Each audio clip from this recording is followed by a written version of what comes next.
Good evening friends. जैसा कि आपको पता होगा 10th और 12th की डेट शीट आ चुकी है और बच्चे बहुत से उत्सुक है कि क्या पेपर में आएगा, कैसा आएगा।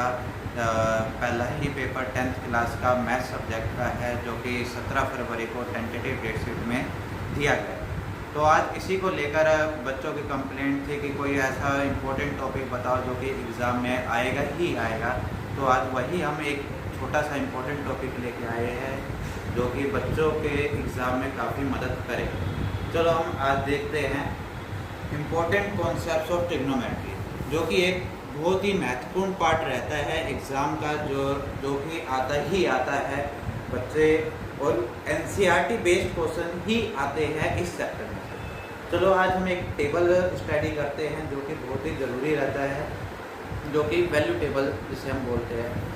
साइन जीरो की वैल्यू क्या होती है, हम इसको किस तरीके से आसानी से याद करें।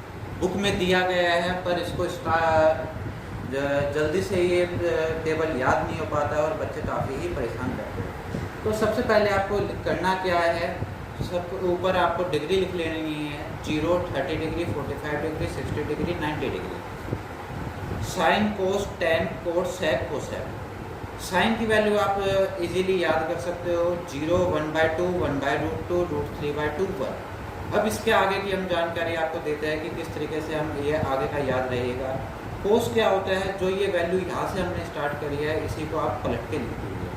1 सबसे आगे आ जाएगा, √3/2 इधर आ जाएगा, 1/√2 अपने इस जगह पर रहेगा, 1/2 इधर आ जाएगा, 0 सबसे पीछे। नेक्स्ट 10 की वैल्यू कैसे निकालें, क्योंकि अगर हम एक एक वैल्यू याद करेंगे तो बहुत ही टाइम लगेगा और कन्फ्यूजन क्रिएट होगा। अब tan थीटा की वैल्यू कैसे निकालेंगे। tan का फॉर्मूला होता है sin theta upon cos theta. इसी तरीके से हमने sin की वैल्यू 0 ले ली, sin 0 की वैल्यू हमने 0 ले लिया है और cos 0 की वैल्यू 1 ले लिया है। तो इट मीन्स आंसर हमारा क्या हो गया, वैल्यू 0। इस तरीके से हमारा sin डिवाइड बाय cos क्या आ गया है, आंसर tan थीटा।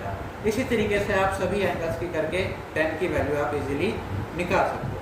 0 का जो रेसिप्रोकल होता है वो होता है नॉट डिफाइंड। अब बात करें कोट की। कोट थीटा का फॉर्मूला क्या होता है, कोस थीटा अपॉन में साइन थीटा।